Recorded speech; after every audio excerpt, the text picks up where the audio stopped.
Benton Moss is an accomplished financial blogger, with Circle of Competence about to celebrate its one-year anniversary of putting out thoughtful, researched investing write-ups every week.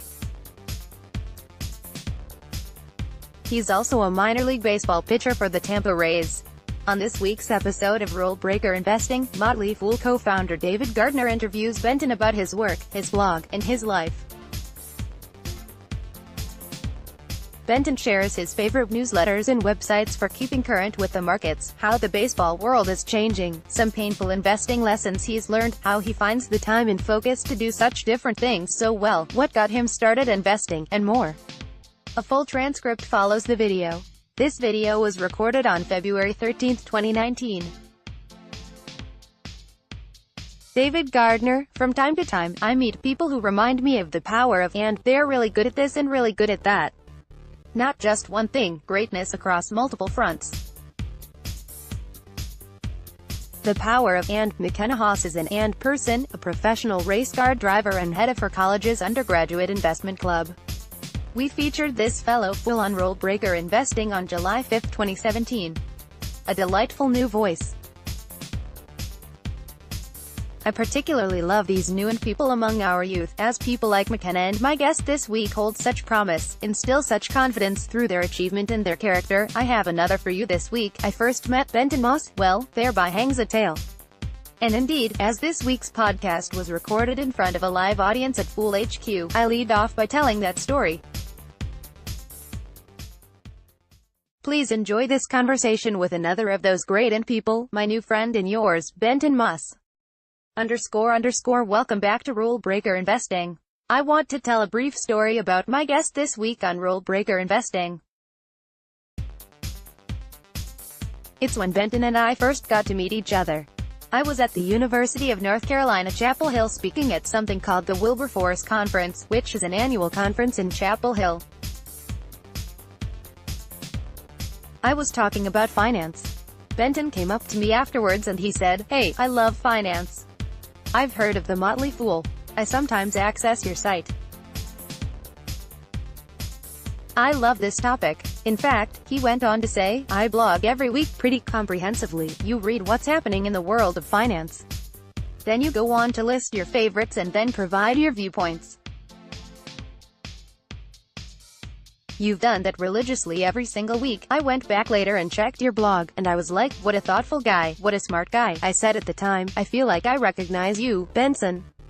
I don't know what it is. And you said, maybe it's because we're both Moorhead Cain scholars at University of North Carolina, Chapel Hill, a scholarship program that we're both in, and we might have met at one of those reunions or get-togethers. And I thought, oh, maybe that's it, and then I paused a second. Benton: I think you're 25. Benton Moss, 25. Gardner: he was there with his lovely wife, Morgan, and we were all talking. I just said, what do you do, though? And Ben said, I'm a professional baseball pitcher. I said, you're what? Because in my mind, you're a blogger, and an excellent one, blogging finance on the internet. But yeah, I went back and checked Benton's stats. He said he just finished a successful AA season in American baseball at Montgomery, Alabama. I looked up your era. It was 2.75 over 100 innings as a starter. Moss: thereabout, yep. Gardner: that's a pretty great season for a 25-year-old. So, it turns out this very engaged, accomplished financial blogger is also a pitcher. And I thought, you have to come visit us at Fool HQ. This is a really long wind-up. I want to welcome Benton in a sec, but I have to mention what just happened at Fool HQ. Not only did Benton raise his hand and say, sure, I'll come visit, we'll come visit, let's do the podcast, but I said, would you come and bring your mitt and a ball? Could we set up something inside our corporate offices here at the Fool? I've always wanted to face a 90-mile-an-hour fastball. Would you just throw for us? And we had about 26 fools sign up to stand in on Benton's heat. Now, I would say you're not bringing your full heat. Moss: waivers were signed, and, as I stated before we began the podcast, I've never been so nervous to throw a bullpen. I'm glad everyone was able to walk out with all limbs attached and no bumps or bruises. I got some work in today, so thanks for hosting a good bullpen session. Les, that was great. Gardner, you're welcome. That was unique and something that a lot of us will remember for a long time here at The Fool. So thank you, Benton. I want to talk about baseball. I want to talk about finance and maybe life, the interstitials in between. But let me start off by asking you a question, since I haven't seen you in 3 months. This is a question that Ralph Waldo Emerson would often ask people he hadn't seen for a few months. It's this simple question. It's a lovely question. What has become clearer to you since last we met? Moss, that's a great question. I will shoot back to you, based on your talk at the conference when you mentioned Steven Pinker's book. You had an ad about Audible. I ended up downloading the book on Audible. It's a long read, maybe 19 hours, something to that effect. I went through it and thoroughly enjoyed it. I think regardless of your spiritual, your metaphysical beliefs, it's a book that really underscores the positive direction that the world is moving in because of free market capitalism and innovation and where the human trajectory is headed. So, something that's become clearer to me is how excited I am for the future, really. So, thank you for the great book recommendation. Gardner, you're welcome. We both thank Steven Pinker, who was on this podcast, in this very space about a year ago, right here in Fool HQ. I think what you and I probably both appreciate about that work, Benton, is that Steven said the great antidote against pessimism in a pessimistic worldview is just to count. It's all about the data that he puts out in his book, Enlightenment Now, just page after page looking at Pew Research and this or that tech trend or population trend, just saying, look what's happening.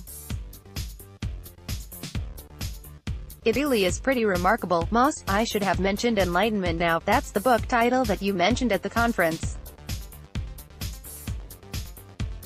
I listened to it and blogged a little bit about it. Great book. That theme is what's become clearer to me since we last saw each other. Gardner, that's wonderful. Let's start early in your life. You grew up in and around Rocky Mount, North Carolina, am I right about that? Moss, correct. About 20 minutes north of Rocky Mount. Gardner, Tarboro? Moss, no. Gardner, that's where you were born. Moss, that's where I was born. I was raised on a farm, technically Enfield, North Carolina. Enfield with an E-N, no pun intended. Gardner, I got it. Moss, I went to school and practically had our lives in Rocky Mount. Gardner, what was life like for you as a kid? Moss, very free. I really have to give a lot of credit to my parents for loving me and letting me pursue passions. They really encouraged me a lot. I loved how my parents were able to pick me up. Everybody experiences failure along the way, in athletic career and school and whatever, and they really picked me up and encouraged me through that just to do my best and to keep striving, keep putting one foot in front of the other. Gardner, and at what age, Benton? Maybe too early moments for you. Can you look back to and say, that's where my love of baseball started? And then, a different moment, that's where my love of finance or business started? Moss, very easy to answer. The first one, for baseball, that was the very first day I had practice. My dad took me out there. It was t-ball practice, I was 4 or 5. And I told my dad, I want to play pitcher. They pitch. You just stand there, Gardner, t-ball, right? You stick the ball on top of a Moss, well, no, the coach underhands it, and you stand next to the Gardner. Oh, okay. You're not pitching, it's the coach. Moss, no, but I'm feeling it, I'm the pitcher. First practice, he throws me a towering pop fly with what he thought was just a normal ball. It was a hard ball. It was a typical baseball instead of a t-ball, like a softball. Of course, like any 5-year-old who has never learned how to catch, I put my hand up like this. I think I'm going to catch it, and it hits me right in the nose. Bloody nose. He thought I broke my nose. I called my mom. He said, he'll never play again. I've ruined his career in baseball. Gardner, oh my God. Moss laughs, and I looked at him and I said, that hurt, but I still want to play pitcher, and I told my dad when I was really young, hey, I want to pitch in the big leagues. I never knew if it would be possible. It still may not be possible. It's hard to get there. But I do love baseball. It's been a fun ride. Then, for finance, I was lucky, unlucky, I guess you would say, to be taking note in 2008 and 2009 as the markets really tanked. My dad had just gotten into, I would say, one of those trading programs. We'd gotten interested in it together. I was probably 15, 16 and I started observing what was going, just the prices. And I took a little bit of a different approach. I said, okay, who are the richest people in the world? Let me see if I can learn a thing or two from them. Have they written anything? Are there books about them? Gardner, and it's certainly not the guys selling the trading programs. Is that a fair generalization? Moss, where are the customers' yachts, right? As my wife would probably say, and her dad, a minor obsession with Warren Buffett and his writing. That's when I began the long-term value investing education of just going through his letters. I learned about other investors that subscribe to a similar longer-term value investing philosophy. That's how it took off. Even from then, I knew that I wanted to study finance at Carolina. We're surrounded by a bunch of fools who love finance. We're all family here. I was a finance nerd starting at probably 15 or 16. I really engaged with it. I loved it. I still am. I do that off the field. Some people like to play guitar, whatever. I like to read finance. Laughs, Gardner, although, I think you're pretty good with the guitar, too, as I understand it. Moss, I'm okay. Gardner, with the acoustic guitar. Moss, acoustic, I'm okay. Gardner, I'm curious what your dad was thinking as he watched you transform into, as you're saying, a value investor. Was he cool with that? Was he proud of that? Was he changed by that? Would he have predicted that that would be true of you? Moss, we had some good discussions. I would say my dad is most certainly a value investor. Both him and I got into that side of it from the trading side, getting interested in, hey, the market's going hyperbolic up right now. Typically, in the later stages of the markets, you start to see the salesman say, hey, look how easy this is. Look how much you can do. You can see this in a real estate cycle as well. The gurus. Hey, let me sell you this program. So, as we saw the market dip in through the cycle, we started understanding, this is how market cycles work. How can we learn from this? The truth of it is, I don't know if we could have ever seen that. Who saw 2008, 2009 coming? A select few. Gardner, I sure didn't. Moss, yeah, you certainly did. Gardner, no, I did not. In retrospect, we all do, but very few did at the time, as The Big Short and others have made apparent. Moss, everyone loves to claim it, but in reality, investing can be a lot of in hindsight. It's 2020 through the rear view. Gardner, do you feel marked by that? At a formative age 15, the Great Recession, 2008, 2009. Are your grandkids, 60 years from now, going to go, yeah, he grew up during the Great Recession? Moss laughs, I think, fortunate for me, as we talked a little bit about, Rocky Mount is a very steady Eddie town. We didn't have as much of the boom and bust as some of the bigger cities around the country did. Real estate prices didn't really boom, so they didn't have to bust. Same thing with economic activity, but as I observe the prices of markets and such and the valuations of the day, I'm almost 26, and I haven't seen a full cycle. I kind of started at the middle or the top of the cycle. We haven't seen another, and it's been almost 10 years. So I wouldn't say excited, but I'm sort of excited to go through a full cycle and really experience those emotions, if that makes sense. Gardner, it sure does make sense, it's part of life. If we all lead the good, long lives that we hope to, we're going to have a bunch of those happen. I don't think we should be ever overmarked by any one of them. Is that resilience that I think is a great part of investing and the character building that it does for people like Warren Buffett. We're going to get to financial blogging in a little while. Let's stick with baseball a little bit more. I'm going to try to embarrass you once or twice with quotes from head coach Mike Fox, who's the estimable longtime championship coach at the University of North Carolina. A couple of things that Mike said about you. He said, "Benton's a relentless worker. He's an unbelievable competitor," which some people might not expect. Now, the reason I want to share that quote is, I'm not clear why they would not expect that. What is Mike Fox looking at you and seeing what he's saying? You wouldn't actually expect that Benton is an unbelievable competitor, Moss. I think my competitive side is kind of silent or very quiet. But if you get a ping pong table in here, I saw a chess set upstairs, and I know you're a big board game fan, you'll see what I mean. Morgan, my wife, is laughing at me right now because she knows sometimes she has to slap me a little bit and say, "Get off chess." Come on, I become obsessed with chess. It's my way to really flex the competitive muscles. I really do have a deep competitive streak.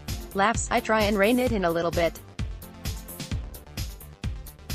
Thankfully, they weren't competitive at-bats today from the employees, or else it might have gotten a little nastier. Gardner laughs, well, it is one of our core values here at The Motley Fool. We celebrate it. Of course, anything can be taken too far or not taken far enough. But it sounds like you're hitting the golden mean of competitive pretty well. Let me go on with one more quote from Coach Fox. This was when you were, I think, a sophomore at Carolina at this point, so 5 years ago. He said, "I'm a little bit in awe of the young man.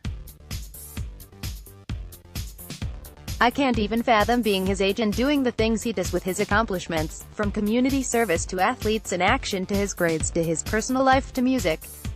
You wonder if he sleeps at all. Moss, I sleep a little bit more than I did in college, I'll tell you that. Gardner, part of how I'm thinking about you, Benton, what I appreciate about you, is that you're trying to operate at a top level across multiple different contexts. I'm sure being a top-level family man is one of them, and maybe most important to you. But how about a few tips on personal productivity? How do you manage to blog every single week excellently on the internet about finance and be pitching every 4 or 5 days in, and try to be great at both? Moss, it's a great question. Another thing that I'm learning, I'm young and dumb in a lot of ways. One thing that I feel like I'm learning is that focus is very important. It's a great quote, but I'm learning that I need to focus on less and less things to do them at a higher level. You mentioned wanting to be a family man and also having your job and your work and what you're passionate about. We only have 24 hours in a day. So, for me right now, baseball, in terms of career, is what I'm focused on. But you can't train 24 hours a day. I love to read and I love to explore financial topics. So I find the time to fit it around that. Blogging is a very flexible thing. You probably better than most know that, being at The Motley Fool, it fits very perfectly and easily around the schedule of baseball. My workday doesn't start until about 2 p.m. or 3 p.m., and I get done, call it 11 p.m., and I come home and spend some time with Morgan, and then I get up in the morning and we'll have our breakfast and coffee and hang out, spend some quality. Eventually we'll read or relax. You even have a lot of downtime at the field. You could potentially be lifting, or maybe you're taking that day off, but you still have to be at the field.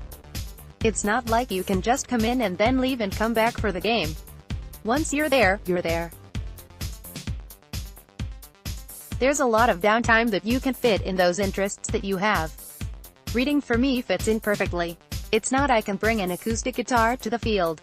I don't know the manager would appreciate that. It does fit well around baseball, but I am trying to actively get better at saying no. Warren Buffett keeps an open schedule. I think that's what makes him really great. It is that he focuses. I think that that's very important with trying to do even a couple of things really high level, is just focus. Also, focusing on family time, quality time, is very, very important. That's an investment that's so much more important, just relationships, so much more important than any amount of money or job or career that you could ever have, in relationships. Just focusing, I would say, is something that I'm learning to do a lot better. Gardner, excellent. I'm sure it's something that each of us can improve it. I know I can. Part of it for you, Benton, is that you are talented, and you can pick up things and be good at them, whether it's chess or a guitar or finance or baseball. Focus becomes even more important when you're multi-talented, a problem that many of us, like me, don't have. Laughs. Since 2015, you've been a professional pitcher. After 3-4 years now, what's been your experience of professional sports? The people that you meet. What's the life like? Often, minor league baseball is portrayed as somewhere between a dystopia or just a hard dream. What parts of that are true? What's the life? Moss, it's been an incredible ride. It is a grind. If you want to do it the right way, you definitely have to train all off-season. There are a lot of things that you have to say no to, including maybe a really vibrant social life or what have you. Interacting with a job with the minor leagues is probably different than like a normal 9 o'clock to 5 o'clock job. My day doesn't start until 3 p.m. Gardner, definitely different from a 9 o'clock to 5 o'clock. Moss, and people are wondering why I sleep until 9:30 or 10 o'clock. It's because I had a high-intensity workout last night for 2.5 hours where I threw a ball as hard as I could for 110 pitches. Try that on for size and see how many days it takes you to get unsore. Laughs. Another thing that I've really enjoyed are the people and places that we've met. I've kept in touch with a lot of the people, not in my team, I mean off the field. Some host families, people that I've stayed with, people that I've met in the cities that we've been located in and places that we've gone. A lot of places that I may or may not have ever gone to. I've played in literally every state from Vermont all the way down to Florida over to Arizona. I haven't counted, but it's probably a good third of the United States, the eastern side. I've played in California. We're working on going to all 50 states. Gardner, wow, I sure hope it happens, because it probably means you're succeeding even more. You're seeing parts of our country many of us don't see. A lot of us grow up in a town and don't get too far out of that town. Or, we like the city and not the country, we like the country, not the city. Have you developed any view of your fellow Americans based on having been to all the different states and talked to all different people at a young age? Moss, it's been incredible to see the differences in cultures. From the north to the south to the Midwest, out in Arizona, the West Coast.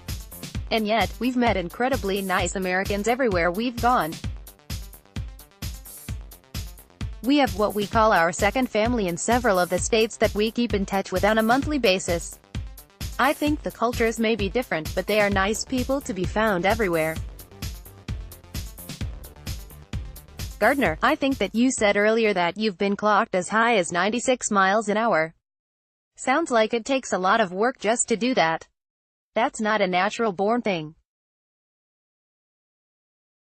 Am I right about that? If you're having a 2.5-hour workout where you throw the ball as hard as you can. Moss, no, that's true. You may think that 96 is pretty darn hard, but it's about the average fastball out of the bullpen these days. I'm on the slower end of this, I have to be honest. Gardner, unbelievable to think. I can't believe that.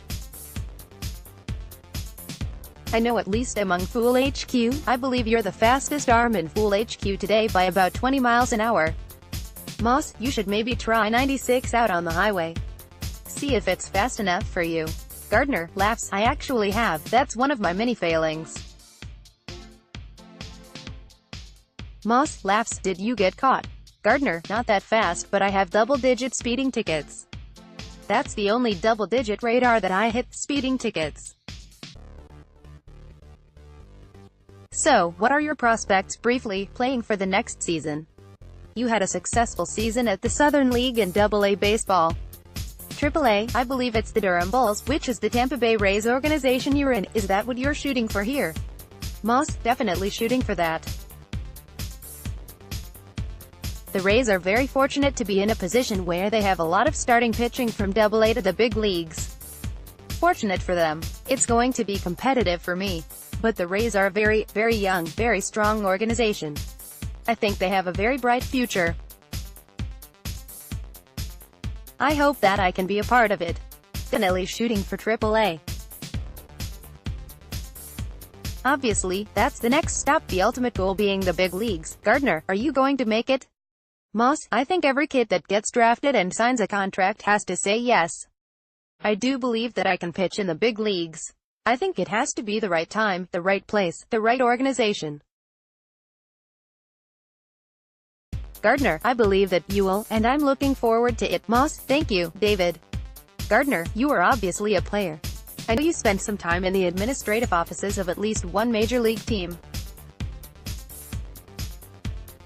I'm curious, as we start to shift to business and finance, your perspective on baseball as a business. Moss, I'm hopeful for baseball that it's going to continue to grow. I mean, it's America's pastime. I have read that in-person attendances are moderating, but TV revenues are the better than ever. I think there will be some interesting trends with my age, millennials, maybe coming out as more of a social event but keeping in touch on the TV more regularly. That'll be something interesting that I'll be watching from the business side of it. I think it's a sport that's really poised for family growth. It's a great family environment. You can take your kids out there for, call it $80, a hot dog and beer and have a great time. Family-friendly environment.